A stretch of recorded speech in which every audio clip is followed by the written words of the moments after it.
काय मत आहे त्याच्यावर?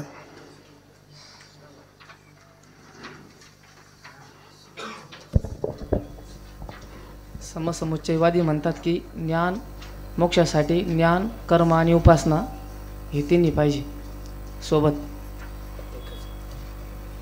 सांगे समसमुच्चयवाद्याचं असं म्हणणं आहे, मोक्षास हेतू केवळ ज्ञान नसून कर्म उपासनासहित ज्ञान हे मोक्षास हेतू आहे. त्यासाठी त्यांनी एक पक्षाचं उदाहरण दिलं. पक्षी एका पंखाशिवाय दोन पंखाशिवाय उडू शकत नाही. त्याप्रमाणे कर्म उपासना हा एक पंख आणि ज्ञान हा एक पंख हा मोक्षरूपी पक्षाकरिता हेतू आहे. दुसरं उदाहरण दिलं सेतुदर्शनाचं. सेतुदर्शनाने पापाची निवृत्ती पुण्यप्राप्ती होते, परंतु केवळ दर्शन हेच पाप निवृत्तीला किंवा पुण्यप्राप्तीला हेतू नसून श्रद्धेसहित दर्शन हेच पाप निवृत्ती आणि पुण्यप्राप्तीला हेतू आहे. त्याप्रमाणे कर्म उपासना ज्ञान हेच मोक्षाला हेतू नसून कर्म उपासनेसहित ज्ञान हे मोक्षाला हेतू आहे. तिसरी उपपत्ती अशी आहे की ज्याप्रमाणे वृक्ष आहे आणि त्या वृक्षाच्या उत्पत्तीकरिता जलसिंचन हे गरजेचं आहे आणि त्या जलसिंचनाद्वारे कर्म उपासना रूपी जलसिंचनाद्वारे ज्ञानरूपी वृक्ष उत्पन्न होतो आणि त्या वृक्षाला मोक्षरूपी फळ लागतात. म्हणजेच ज्ञान, कर्म, उपासना या तीन गोष्टी मोक्षाला हेतू आहेत. कोणाचं मत आहे? थोडे तोच सांगतो. काय सांगतो आणखी?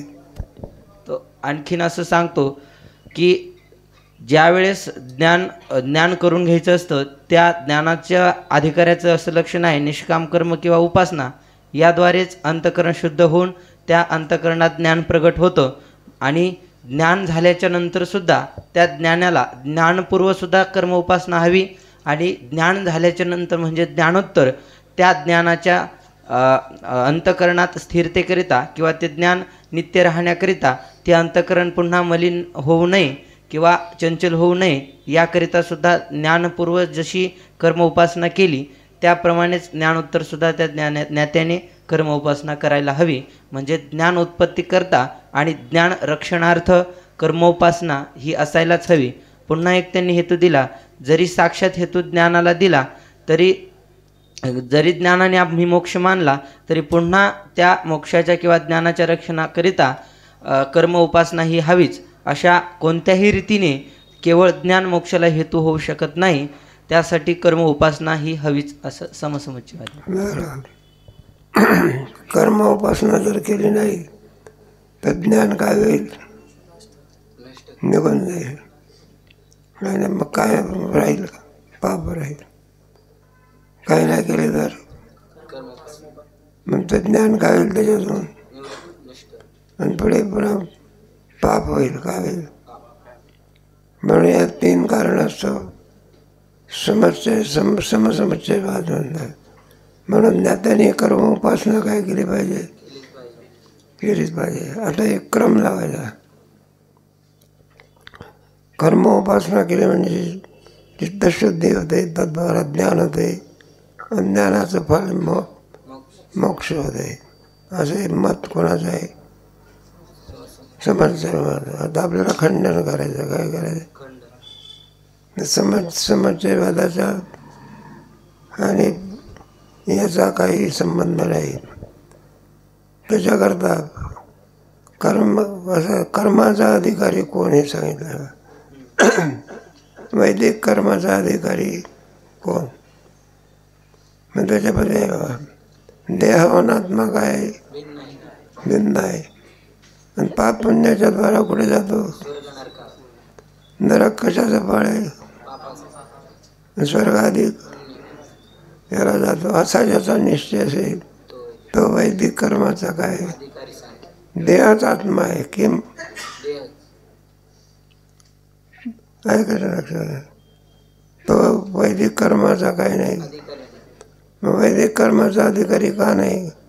कारण कर्म भोगणारा जो देह आहे तो देह काय होतो? नष्ट होतो. जळून काय होतो? म्हणजे भोगताच नाही. बरं का, जेवणच वाढलं नाही तर जेवायचं काय? त्याचा कोण पाहिजे? भोगता पाहिजे ना. म्हणून पाप पुण्याचा फक्त काय झाला संपला. तो वैदिक कर्माचा काही नाही. मग समस्या म्हणजे वैदिक कर्माचं फल असं आहे, त्या कर्मामध्ये विरोध आहे. कशामध्ये? हे पाप पुण्याच्या वेळी होणारं जे स्वर्ग नरक ही फल याची आहेत. आणि ज्ञानाचं फल कोणतं आहे? मोक्ष. म्हणून कर्मफलामध्ये काय आहे? प्रकाश आणि अंधकार एका ठिकाणी राहू शकत, कारण दोचा काय आहे? खंडन आहे वाचा. शिष्य म्हणतो, महाराज परिच्छेद क्रमांक 48 समसमुच्चयवादाचे खंडन.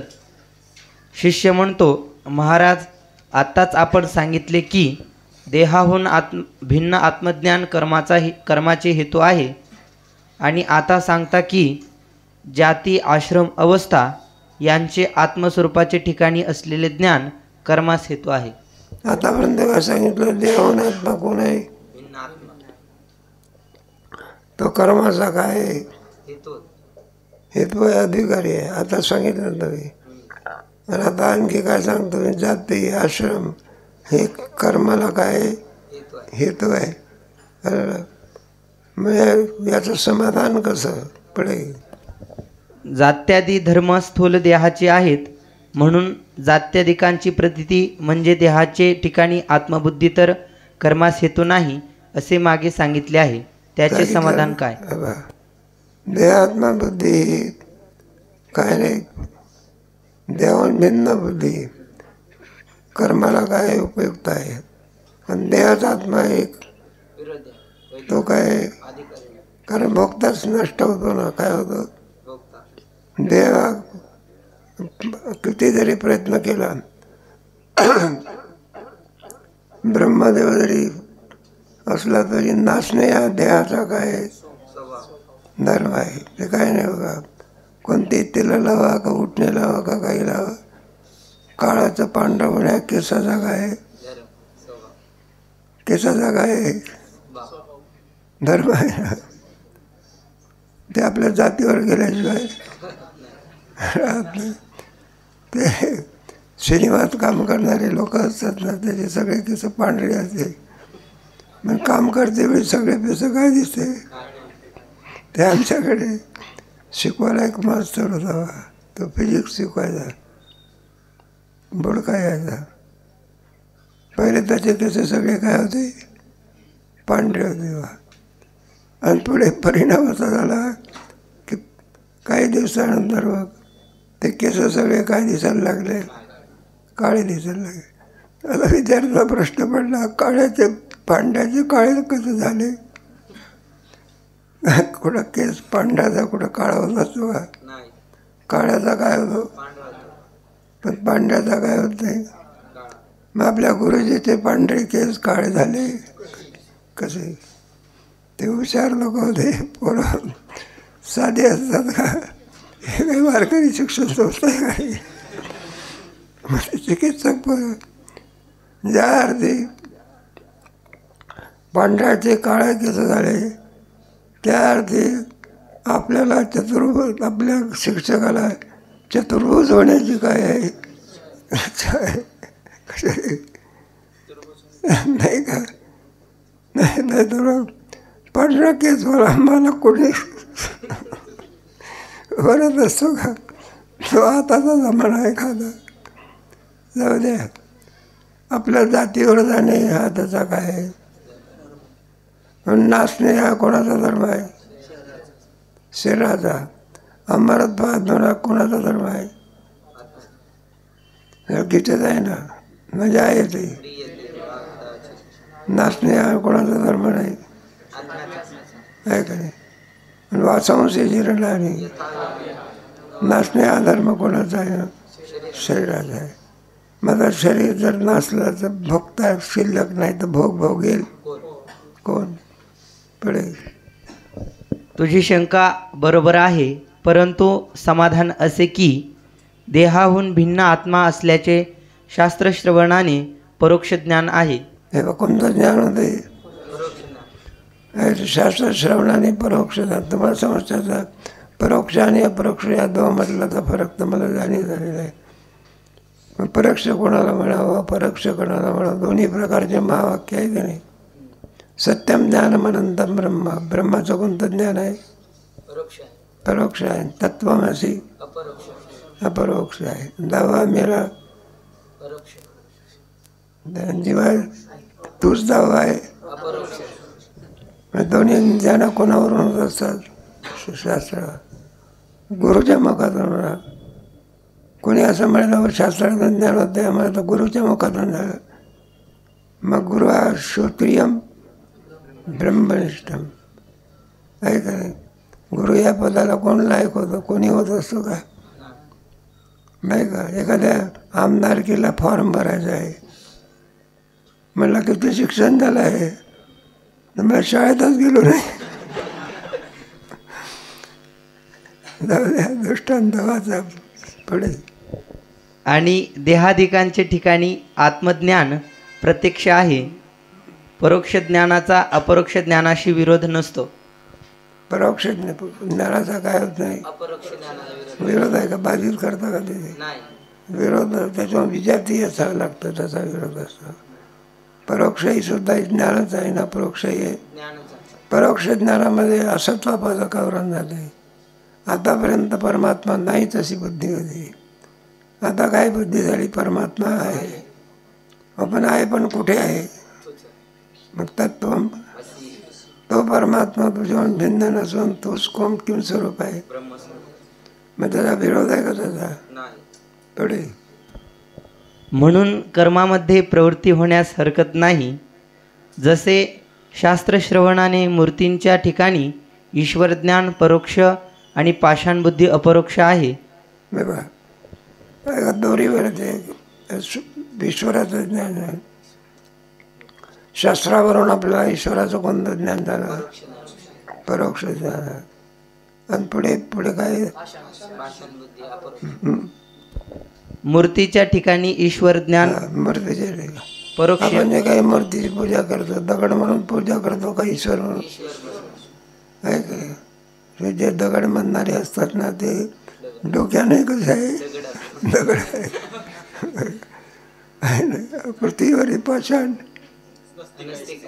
काय करा. नव्या अध्यात आहे ना. जो देव मानत नाही, ईश्वर मानत नाही, मग काय पृथ्वीवरील पाषाण आहे का? गोड बघायचं. माझे जळू द्यायचे, माझे भक्तिवीन जळू द्यायचे. आणि पृथ्वीवरील पाषाण जो ईश्वर मानत नाही, धर्म मानत नाही, देव मानत नाही, त्याची बुद्धी नसून काय? आपण नाही म्हणायचं नाही, लोकांना वाईट वाटेल. ज्ञानेश्वर महाराज म्हणतात पुढे. मूर्तीच्या ठिकाणी ईश्वर ज्ञान परोक्ष आहे आणि पाषाण बुद्धी अपरोक्ष आहे. हे बाजू दोन आहे. ज्याची आपण सेवा करत असतो तर दगड म्हणून सेवा करतो का ईश्वर म्हणून? आणि डोळ्याने काय दिसते? पाषाण. आणि बुद्धीने ज्ञानाने काय देते? ईश्वर देते. काय दिसतं? नाही तर कोणी काही असं दगडाचीच पूजा करतो तर घरामध्ये दगड काय कमी आहे का? कोणत्याही दगडाची पूजा करा. मग आपण देवळात जाऊन मूर्तीची पूजा करत असतो. ती मूर्तीच्या ठिकाणी आपला कोणता भाव असतो? ईश्वर भाव असतो. काय असतो? काय करायचं पुढे. त्या दोन ज्ञानांचा परस्पर विरोध नाही. म्हणून दोन्ही ज्ञाने एके ठिकाणी राहून उपासना होते. याचे उलट रज्जूचे ठिकाणी सर्पाचे प्रत्यक्ष ज्ञान आहे आणि नंतर जर रज्जूचे प्रत्यक्ष ज्ञान झाले तर सर्पाचे प्रत्यक्ष ज्ञान नष्ट होते. त्याचा विरोध नाही बरं का. परोक्ष आणि अपरोक्ष या दोघांमधला काय नाही विरोध नाही. म्हणजे कोणत्या ज्ञानाने कोणत्या ज्ञानाचा निराश होतो? दोरीवर ते सर्प वाचतो आणि दोरीच्या ज्ञानाने सर्पाचा काय होतो? माद होतो. असं पुढे. यावरून हा नियम सिद्ध होतो की अपरोक्ष भ्रांतीचा अपरोक्ष ज्ञानाशी विरोध आहे. परोक्ष ज्ञानाशी नाही. अपरोक्ष भ्रांतीचा अपरोक्ष ज्ञानाचा विरोध आहे. अपरोक्ष ज्ञान म्हणजे कोणतं आहे? दगड आहे, कोणतं ज्ञान आहे? अपरोक्ष ज्ञान आहे. आणि परोक्ष ज्ञान कोणतं? ईश्वरी ज्ञान आहे. तिचा मात्र त्याचा विरोध आहे. काय विरोध आहे त्याच्यामध्ये? आहे ना. परोक्ष आणि अपरोक्षाचा काय नाही, विरोध नाही. पुढे म्हणून देहाहून भिन्न आत्म्याचे परोक्ष ज्ञान आणि देहाचे ठिकाणी जात्याधिकांचे अपरोक्ष ज्ञान एकाच घडणे शक्य आहे. काय काय शक्य आहे? परोक्ष ज्ञानास आणि अपरोक्ष ज्ञानामध्ये विरोध नाही. म्हणून देहाहून भिन्न आत्मा असं जे आपल्याला ज्ञान आहे ते परोक्ष आहे. आणि वास्तविक अनुभवामध्ये आपण आत्म्याच्या ठिकाणीच मी ब्राह्मण आहे, मी क्षत्रिय आहे अशी बुद्धी करतो, म्हणजे ती अपरोक्ष भ्रांती असते. आणि ब्रह्म आहे हे केवळ परोक्ष ज्ञान आहे. त्यामुळे यामध्ये विरोध होत नाही. बरोबर आहे. तिथे ते परोक्ष आणि अपरोक्ष याच्यामध्ये काय नाही, विरोध नाही. परोक्ष म्हणजे ब्रह्मभाव आणि अपरोक्ष म्हणजे ते ब्रह्म भिन्न नसून कोण आहे? अपरोक्ष. ज्ञानामध्ये दोन प्रकार, तसे पुष्कळ प्रकार आहे, पण दोन प्रकार मानले, परोक्ष आणि यात आहे ना तुमच्या. परोक्ष ज्ञान कशाने होत असते? शास्त्रावरूनच आहे. मग त्याला ब्रह्मज्ञान का म्हणता येत नाही? परोक्ष ज्ञानाला ब्रह्मज्ञान का म्हणता येत नाही? परोक्ष ज्ञान हे केवळ असत्वापादन आवरणाचं भंग करतं. तू ब्रह्म आहे अशा ब्रह्मज्ञानाला किंवा आभानापादक जे आवरण आहे त्याचं ते निवारण करू शकत नाही. आणि ते परोक्ष ज्ञान हे अवांतर वाक्याने झालेलं असतं. अवांतर वाक्य केवळ असत्वापादक आवरण दूर करतात. जे आत्मस्वरूपाविषयी असलेलं अज्ञान म्हणजे आभानापादक जे आवरण आहे ते निवृत्त करू शकत नाही. परोक्ष ज्ञान, परोक्ष ज्ञानाला करायचं म्हणजे परोक्ष ज्ञानाला एवढं महात्म्य ते शास्त्राने झालेलं आहे. काय कशाने झालेलं आहे? त्याला प्रमाणजन्य म्हणतात. काय म्हणतात? कारण कशावरून झालं ते? तस्मात शास्त्रम, शास्त्राचा कोणी बात करू शकत नाही. अज्ञात अज्ञापकत्वात, जे मनुष्य बुद्धीला कळत नाही त्याचं ज्ञान करून देण्याचं सामर्थ्य ज्या आणखी ज्ञानामध्ये असते त्या ज्ञानाला परोक्ष आणि अपरोक्ष असं म्हणतात. आणि हे परोक्ष आणि अपरोक्ष वेदावरूनच होत आहे. तस्मात शास्त्रम. गीतेच्या 16 अध्यायामध्ये याचा विचार करते वेळी आहे ना त्याचा काय केलेला आहे? विचार केलेला आहे. बचा पुढे. परंतु ती दोन्ही ज्ञाने कर्माचा हेतू आहे. परंतु ब्रह्मवेत्यास कर्तृत्व भ्रांती नाही, म्हणून त्यास कर्माचा अधिकारच नाही. कारण कर्माचा अधिकारी कोण? ज्याची भ्रांती निवृत्ती होऊन गेलेली आहे तो कर्माचा काही नाही. म्हणजे ज्याचा बंध जसाच्या तसाच आहे तो कर्माचा काय आहे? मग आहे ना. ज्याचं एक रूपांतर असते ना त्याच्यामध्ये कोण कोणाचा अधिकारी. शास्त्र काय करते मग ते सांगत असते. अधिकाराचं प्रकरण प्रयोजनामध्ये 4 प्रकार सांगितलेले आहे. अधिकारी, विषय, प्रयोजन आणि कोण शास्त्राचा कोणता अधिकार आहे? कर्मशास्त्राचा अधिकार. मलिन चित्तवान हा कर्मशास्त्राचा काय? पुढे उपासनेचा अधिकारी चंचल चित्तवान. आणि चित्ताचा बाध करणारा अधिकारी वेदांत शास्त्र. अंतकरण चतुष्ट आहे संबंध. त्याच्यात सहकारी साधनं सांगितलेली आहे ना, त्याचा तो अधिकारी. भगवत दर्शनाचा अधिकारी कोण आहे? नाही सांगता येत. भावयुक्त भक्ती. ज्याच्या अंतकरणामध्ये भावयुक्त भक्ती असेल तो भगवत दर्शनाचा काय अधिकारी आहे. नाही काय? माझे केले समाधान. पुढे जे जे आपल्या भक्तिशास्त्रामध्ये संत होऊन गेले ते सगळे भक्तिशास्त्रामध्ये सगुणाचे अधिकारी दर्शनाचे. आपल्या याच्यामध्ये ना आवडे रूप गुजरे भगवत दर्शन झालं की नाही. 10वी रूपामध्ये गोपिका कोणतं दर्शन आहे? हे कोणत्या साधनाने? असं आहे. कर्माने फारच झालं तर चित्तशुद्धी होईल. योगाने समाधीपर्यंत जाता येईल. तुमच्या तत्त्वमसी महावाक्याच्या द्वारा ब्रह्मस्वरूपाला प्राप्त होईल. कशाला? पण भगवत दर्शन कशाने होतं? भक्तिभावे विन आणि भक्ती विन मुक्ती. म्हणून भगवत दर्शनाकरता काय पाहिजे? आहे का नाही? तुमच्या गीतेमध्ये आहे ना, पत्रम पुष्पम फलम यो मे भक्त्या प्रयच्छति तदाहं भक्तप्रवृत्तम् अश्नामि. असं गोड तो मात्र भगवत दर्शनाचा आणि अधिकारी आहे. पुढे देहाचे ठिकाणी अपरोक्ष आत्मबुद्धी असती तर ज्ञात्यास देहाचे धर्म जाती अवस्थाधिकांची प्रतीती झाली असती. ती देहाचे ठिकाणी आत्मबुद्धी तर ज्ञात्यास नाही. उलट ब्राह्मण क्षत्रियादी भेदरहित असंग ब्रह्मरूपाने आत्म्याचे अपरोक्ष ज्ञान त्यास आहे. हे पहा, आहे का? त्याला कोणती बुद्धी नाही. तुमच्यात आणि आमच्यात काय फरक आहे? आपली देहबुद्धीवर. कोणत्या बुद्धीवर? देह म्हणजे मी म्हणजे मग तत्ववेत्यामध्ये याच्यामध्ये कोणता फरक आहे? त्याला देहबुद्धी नाही, काही नाही. आपली आत्म्याच्या विषयी कोणती बुद्धी आहे? म्हणजे देहाला आत्मा मानतो का स्वरूप स्थितीला आत्मा मानतो? आहे का नाही? दोमध्ये काय फरक आहे ना. आपली किती बुद्धी केली. पंडित जरी झाला तोंडाने सांगत असेल मी ब्रह्म आहे, मी ब्रह्म आहे, पण प्रसंग आला म्हणजे काही नाही म्हणलं मी देहच आहे. दोमध्ये फरक आहे. मग आपली जीवबुद्धी आहे. कोणती बुद्धी? आणि तत्ववेत्याची कोणती बुद्धी आहे? आत्मबुद्धी, ब्रह्मबुद्धी. कोणती बुद्धी? अनुरेणू या तो कडा आहे का? मरण माझे मरुणे गेले. आता देहबुद्धी कुठे आहे? देहबुद्धी काय झाली?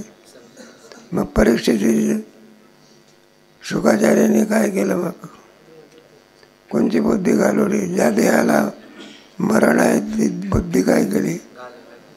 मग तो कसा आहे? मग आत्मस्वरूप आहे. हे काम कोणी केलं? आता मरण आत्म्याला आहे का देहाला आहे? म्हणून कोणती आपली बुद्धी कोणती राहते? देहबुद्धी. ज्ञानाने कोणती बुद्धी जाते? कोणती बुद्धी येते? महात्मा मरत असतो का? या बुद्धीवर कोणी आणलं? शुकाचार्य. असं आहे का नाही? मरण माझे आंबद गेले.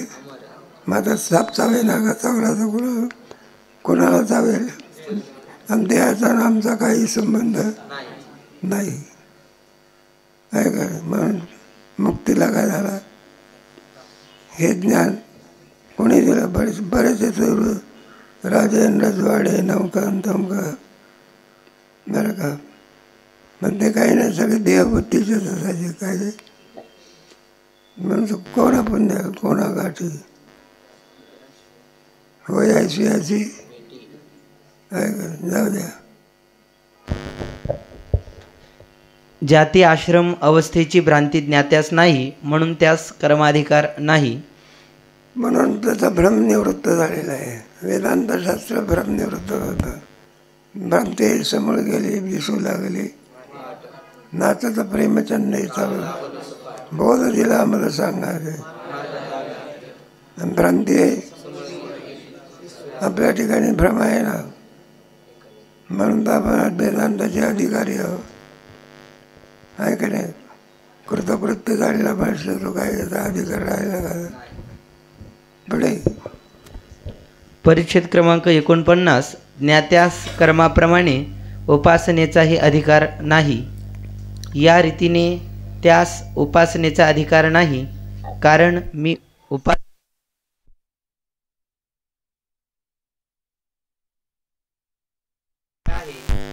या बुद्धीने उपासना होते, पण विद्वानास तो उपास्य उपासक भाव प्रतीत होत नाही. तर उपासना केव्हा होत असते? द्वैत असावं लागतं त्याच्यामध्ये. आपण ज्याची उपासना करत असतो त्याचे आपण कोणा उपास्य. मग श्रेष्ठ कनिष्ठ काय पाहिजे, मग त्याची उपासनेला प्राप्त होत असतं. पण दोन पाहिजे. ज्याची उपासना करायची आहे तो उपासक आहे, ना आपण कोणावं मग द्वैत आलं की नाही. तर उपासना काय होते? होऊ शकते. अद्वैतामध्ये उपासना कुठे आहे? ऐसे मीच होणे करते माझी सेवा. हे त्याचा उपासक भाव. मग करता का सेवा करतात? पडिले वळण भाव तो निराळा. त्याच्या इंद्रियाला काय पडलेला असो. हा देवता संत संग, तुका झाला पांडुरंग. त्याचे भजन राहीना मूळ स्वभाव जाईल. तिथे आपण त्याचं सांगतात बा गोष्ट बिष्ट काय. तुकोबरायची कोणीतरी तुकोबरायची कीर्ती ऐकून आणि आला बघा विचारत कुठे देवला. मग ते डोंगरावर गेले महाराज. तिथं आणखी एकांतामध्ये भजन करत होते. गेलं बघा आपल्या पुढे भेट वगैरे सगळं काय जाय. त्याला लघुशंकेला जायचं होतं. कोणाला? तुकोबराला. पण ते भगवंताचं चिंतन करीत पुढे गेले. मग तो पंडित मनुष्य शौच अवस्थेमध्ये भगवंताचं काय करू नये. आणि हे तर म्हणला भगवंताचं काय करतात? नाम हे करतात. पण जरा आगाऊ होता. काय होता? म्हणून अशा अवस्थेमध्ये चिंतन करू नये म्हणून तुकोबराचा काय दाबलं मग? तोंड बंद केलं. आगाऊपणा केला काय. तरी सुद्धा केसातून काय निघवतं? विठ्ठल विठ्ठल करा. तोंड आपल्या तोंडातून निघत नाही, पण कशातून निघते आहे का नाही. मग त्याला पश्चाताप झाला. काय झाला? पश्चाताप. म्हणलं यांना तुम्ही भलत्या वेळेला चिंतन करू नये सांगणारा आपण कोण? झालं का? मग त्यांच्याकडून जे चिंतन होत असे किंवा हे होत असे, पडिले वळण इंद्रिया आणि भाव तो निराळा. त्यांना आणावं लागत असे की ते शरीरात चिंतन करते. असं आहे ना, आणावं लागत असते का? हे ज्ञात्यापरिषदेचं आहे. पुढे माझा आणि ईश्वराचा देहादी संघात स्वप्नाप्रमाणे कल्पित असून अधिष्ठान चैतन्य एकच आहे असा विद्वानाचा निश्चय आहे. विद्वानाचा निश्चय कसा असतो? थोडक्यामध्ये सांगितलं ना, नाही का. देहाला मी असं म्हणतो की देवान भिन्न असलेल्या आत्म्याला मी म्हणतो. कारण त्याला यथार्थ काय झालेलं आहे. मग यथार्थ ज्ञान झाल्यानंतर आपल्याला ज्ञान आहे काय ना. एखादा कल्पना कुठं मंगल कार्यालयामध्ये सर्व माणसं येतं आणि त्याच्यामध्ये एखादा संन्यासी येत असतो. काय येत असतो? बरे बा इतर माणसाला मी देह आहे बुद्धी असते सामान्य बाबा. आणि जरी संन्यासी लोकांमध्ये जरी बसला तरी त्याची कोणती बुद्धी असते? संन्यासी. मी कोणा? संन्यासी. एकदा संन्यास घेतल्यानंतर संन्यासी बुद्धी जात असते का? मग ती बुद्धी कशी राहते? कायम राहते. तुम्ही इतर समजा जातो म्हणलं मी ग्रस्ती नसून कोणा? संन्यासी. जरी ग्रस्ताश्रमाप्रमाणे ब्रह्मचार्याप्रमाणे जरी काम करत असला तरी आत्मबोध कोणता आहे? मी कोण? एखादा मनुष्य जगाच्या नरेंद्र मोदीच्या जवळ जाऊन बसला कुठं, मग का मी नरेंद्र मोदी असं समजतो का? मी कोण आहो? आपला आमदार आहो. त्याप्रमाणे एकदा आत्मबुद्धी झाल्यानंतर तो देहबुद्धीवर येत.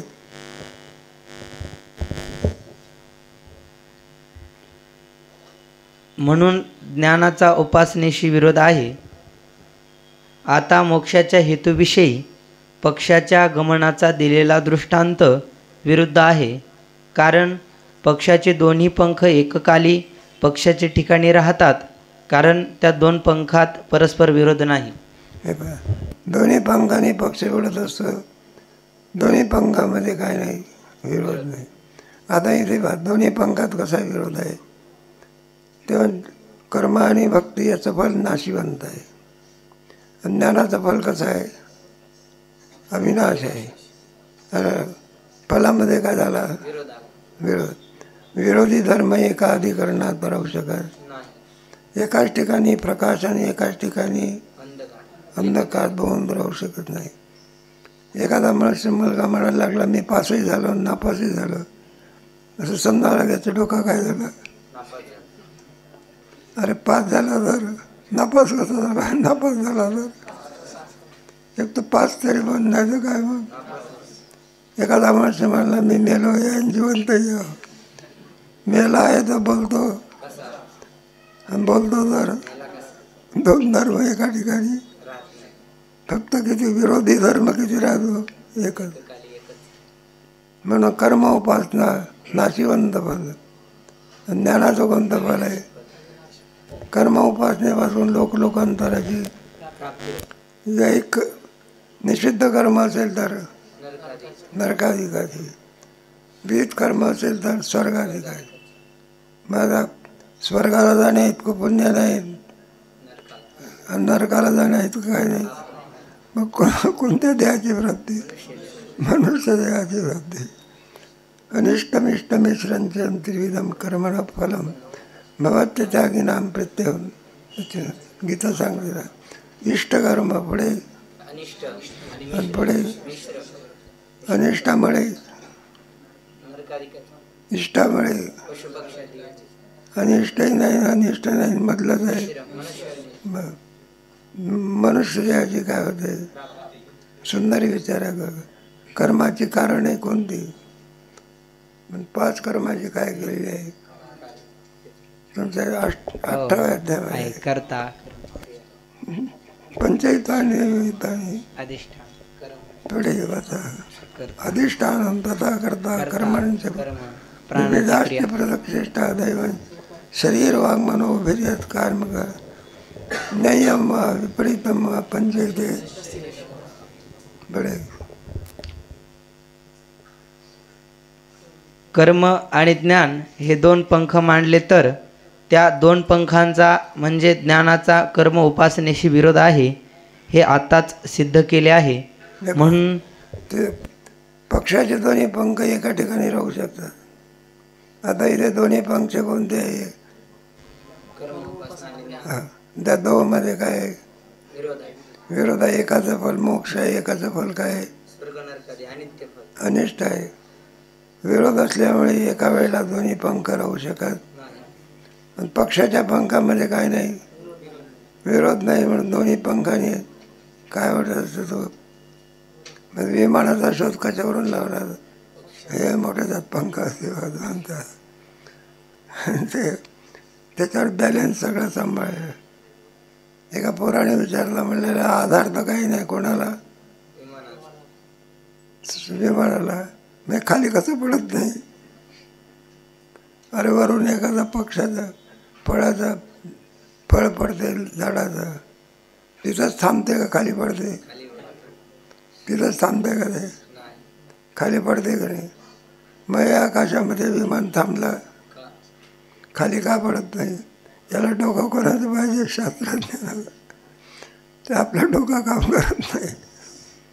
बरं, त्याला ते शोध लावणारी मंडळी असते ना, ती रातराणी त्यांचं डोकं कसं असेल, ते तुमचे भटकर वगैरे आहे ना, ते याच्यात शोधाचे मार्ग आहे.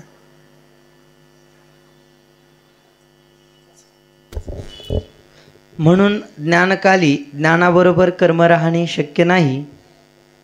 तसाच सेतुज्ञानाचा दृष्टांतही विरुद्ध आहे. कारण ज्याचे फल प्रत्यक्ष प्रतीत होते त्यास दृष्टफल म्हणतात.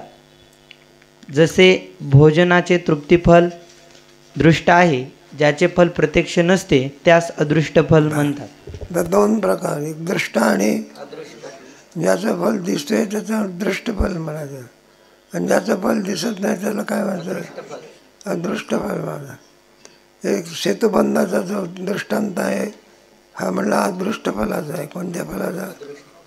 ते अदृष्ट होण्याकरता त्याला काहीतरी अपेक्षा आहे. आपण जेवायला बसलो, भाव असला तर म्हणलं जेवण जात असते आणि भाव नसला तर जात, असं कुठं आहे का? पण जेवणाचं फल कसं आहे? दृष्ट आहे. तिथं अदृष्ट आहे का ते?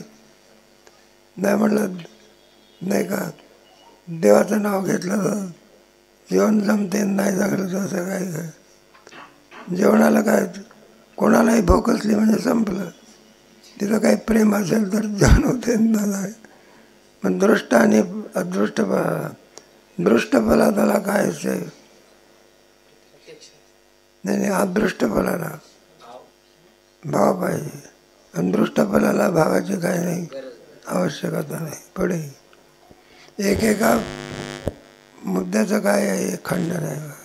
पुढे जसे पुण्य पापादी सेतुदर्शनाचे फल अदृष्ट आहे, ज्याचे फल अदृष्ट असते त्यास शास्त्राने जितके साहित्य सांगितले असेल तितक्या साहित्याने युक्त ते कर्मफलास कारण होते. ज्याचं अदृष्ट फल असेल त्याला सहकार्याची साधनाची काय सोय आवश्यक आहे.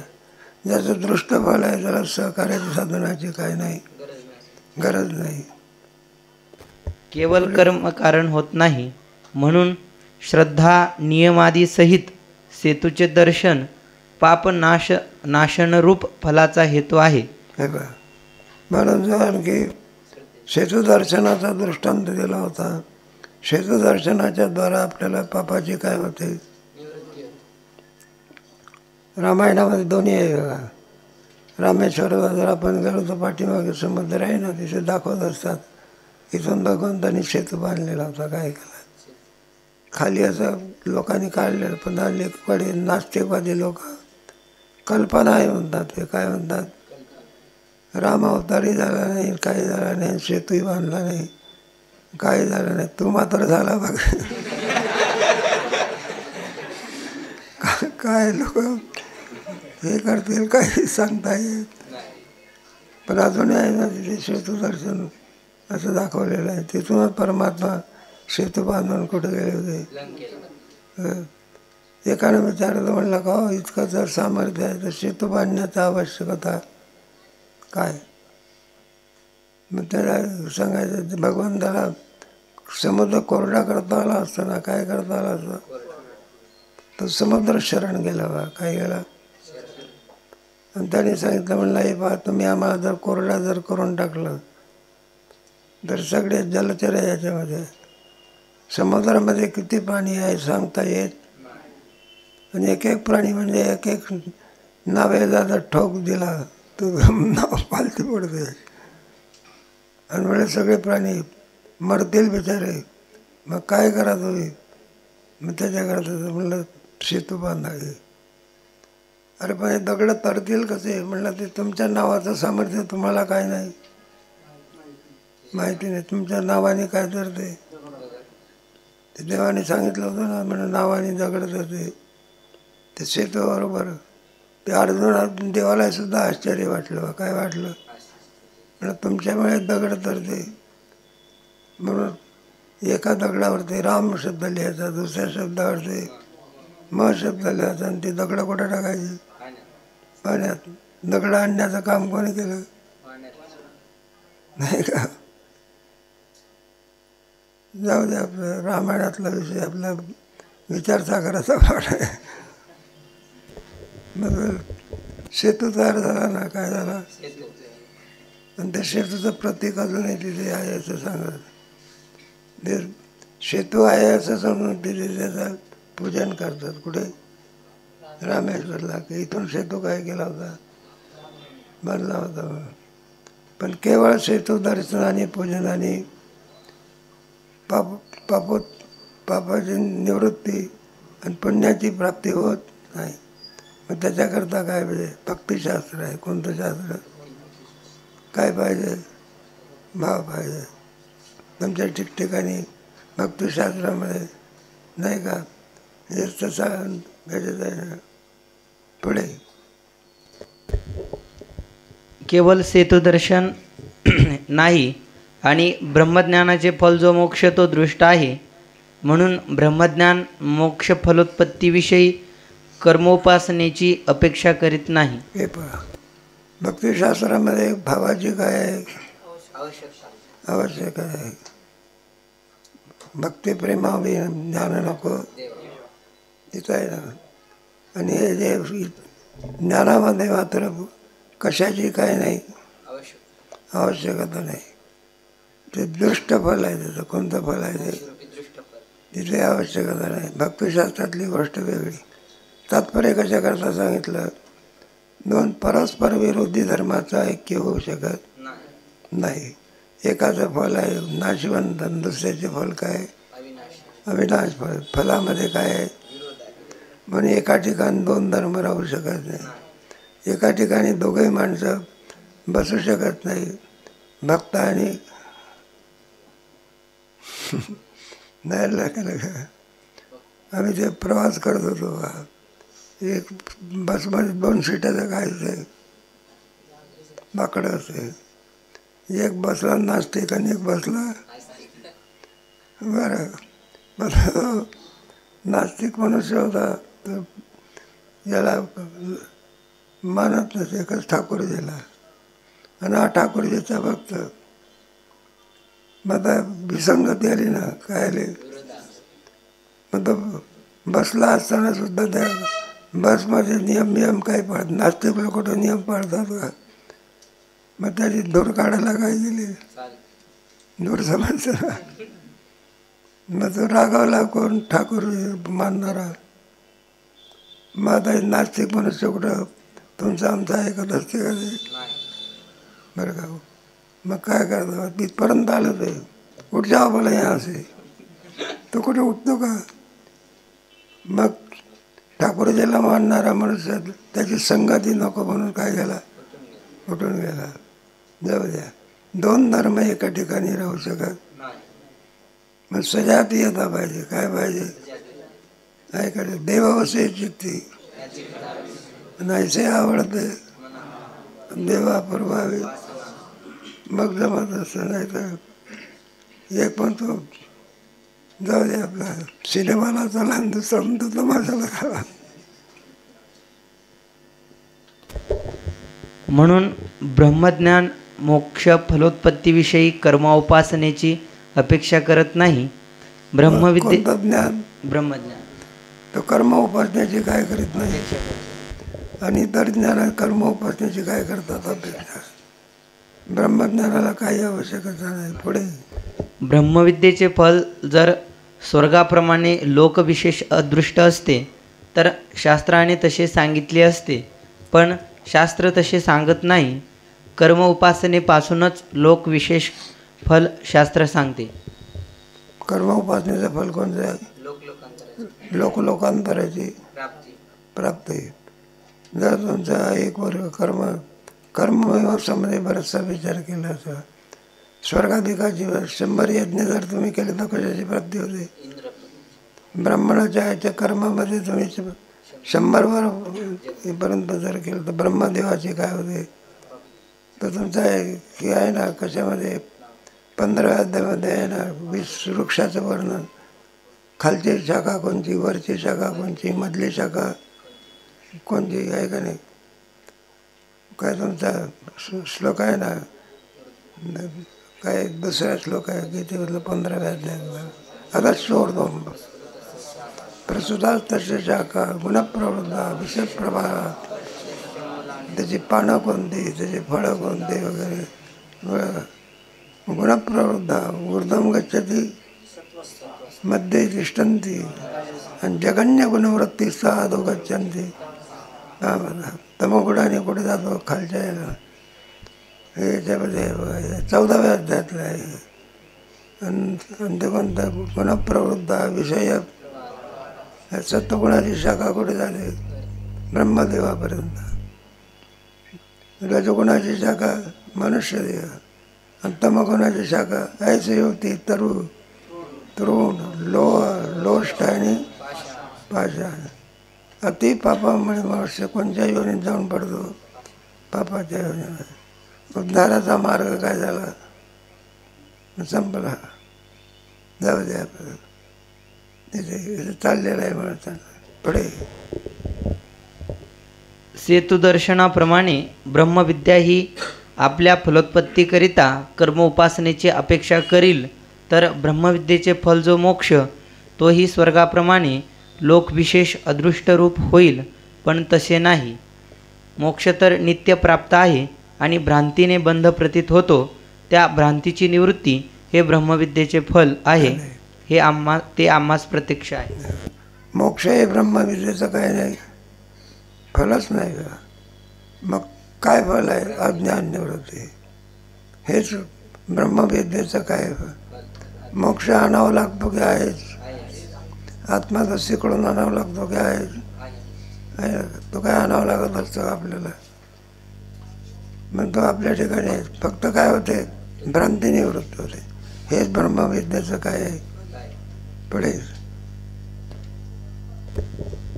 जशी रज्जुज्ञानाने सर्पभ्रांतीची निवृत्ती सर्वांना प्रत्यक्ष आहे, तशी अधिष्ठान ज्ञानाने भ्रांतीची निवृत्ती प्रत्यक्ष म्हणजे दृष्टफल आहे. दृष्टफल आहे. अधिष्ठानाचं ज्ञान झालं की भ्रांती काय झाली. दोरीचं ज्ञान झालं की सर्पाची काय गेली. त्याप्रमाणे नाही का ब्रह्मज्ञान झालं की जगतरूपी भ्रांती काय होते. मावळवीत विश्वाभार नवल विदयला. जन्म मरण भ्रांती, देहात्मा भ्रांती. देहात आत्मा आहे सुद्धा काय, विषयात सुख आहे हे सुद्धा काय भ्रांतीच आहे. आणि मी जन्मातून मरतो हे सुद्धा काय. मग जन्म मरण टाळत असते का ती भ्रांत निवृत्त करते. मग राजा परीक्षेची काय निवृत्त केले. त्याचं मरण टाळलं का भ्रांत निवृत्त केले. आहे का काय निवृत्त केले. मग तो कोणत्या बोधावर आला. म्हणला हे पहा ब्राह्मणाची वाणी खरी होऊ द्या आणि त्या सापाने मला हे काय करू द्या, चावा करू द्या. आता देहबुद्धीवर आहे का आत्मबुद्धीवर. साप जरी चावला तरी मी मरत. सापामुळे नाश कुणाचा होईल शरीराचा. माझा त्याच्याशी काही संबंध नाही. वेदांताच्या ब्रह्मज्ञान झालं की भ्रांती, भ्रांती समूळ गेली. दृष्टफलाची उत्पत्ती जितक्या सामुग्रीने प्रत्यक्ष प्रतीत होते, तीच सामुग्री दृष्टफलाचा हेतू असते. जसे तुरी, वेम, तंतू इत्यादी सामुग्रीपासून पटाची उत्पत्ती प्रत्यक्ष आहे, म्हणून तुरी, तंतू, वेम हे पटाचे हेतू आहेत. आणि केवळ भोजनाने तृप्तिरूप फल प्रत्यक्ष आहे, म्हणून केवळ भोजन तृप्तीचा हेतू आहे. मग भोजनाकरता कशाची आवश्यकता नाही. दर्शनाकरता मात्र भावाची काय आहे. भाव असेल तर काय होईल, फल मिळेल. नाहीतर भाव असेल तर म्हणला पोट भरेल, नाही भाव असेल तर म्हणला उपासच राहील. असं कुठं आहे का. त्याच्यामध्ये कशाची अपेक्षा नाही, निरपेक्ष आहे. मग ब्रह्मज्ञानामध्ये काय आहे, मग निरपेक्षता आहे. तिथे कशाची काय नाही. पुढे संपलं का.